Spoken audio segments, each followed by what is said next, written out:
Hello students. Today we will study about Ohm's law. So what does Ohm's law in general states? It states that the potential difference across the conductor is directly proportional to the current flows through it, provided all the physical quantities should remain constant or fixed. Okay, but what about Ohm's law in vector form? So today in this class we will show or we will derive the expression for the Ohm's law in vector form. Okay. So let's start. Let us consider a conductor of length L and cross sectional area A. Okay. And यहाँ पे हम लोग एक cell को connect किया, potential connect किया plus minus. So the electron will move toward it with v d velocity. Okay. So यहाँ पे हमें करंट का फॉर्मूला क्या पता है कि is equals to q by t, rate of flow of charge. Okay. So let it be equation 1. Now let n be the number of electron per unit volume.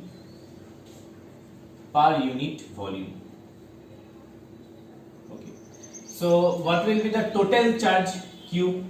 That will be equals to N multiplied by A into L. AL is the volume of the conductor. So N is the number of electron per unit volume multiplied by E. That will gives you the total charge.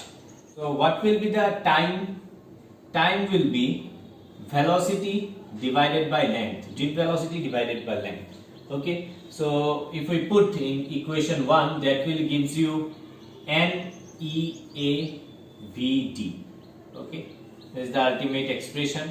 और अगर हम यहाँ पे V D का expression बिठाते हैं तो ये आ जाएगा N E square A E tau by M. क्योंकि Vd का फॉर्म हमें पता है, Vd is E tau by m. Okay, इसका एक्सप्रेशन हमें पता है. So this is the ultimate expression for current here. Now यहाँ पे हम एक नया चीज यहाँ पे नया टर्म यहाँ पे इंट्रोड्यूस करेंगे, which is current density. Current density जिसे हम J से रिप्रेजेंट करते हैं. It is total amount of current flowing per unit area. That means current divided by area. Area is vector, so it is vector form. Ultimately हम अगर magnitude को देखेंगे so it will be without vector. Okay, so यहाँ पे हम J divided by A लिख सकते हैं. सो यहाँ पे अगर हम करंट का एक्सप्रेशन यहाँ पे बिठा देते हैं तो it will be J equals to N E square, A will be cancel out, E tau by M. Let it be equation 2. Okay, equation 2. Now from this equation, ये equation फिर से ले लेता हूँ कि I is equal to N E square A E tau by M. यहाँ पे आप देख सकते हैं कि इलेक्ट्रिक फील्ड को हम इस तरह से रिप्रेजेंट कर सकते हैं, V divided by L, potential per unit length. ठीक है, V बाई L. तो यहाँ पे हम I is equal to N E square A tau, यहाँ पे V divided by L M लिख देते हैं. तो यहाँ पे हम यहाँ पे लिख सकते हैं कि V divided by I is equals to V divided by I. V divided by I will be L M by N E square A tau. Okay, हमें ओम्स लॉ पता है कि V equals to I into R. So V by I will be equals to R. Okay, so this gives the expression of R. Clear? So इसको हम यहाँ पे R लिख सकते हैं, विच इज रेजिस्टेंस.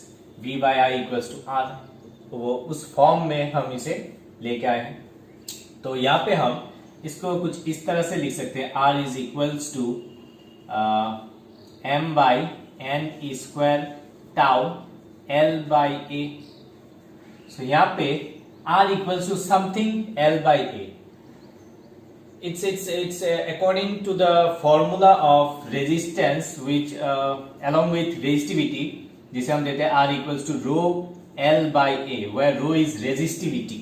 Okay, तो यहाँ पे हम लोग rho, therefore rho is equals to only this part, that means m by n e square tau.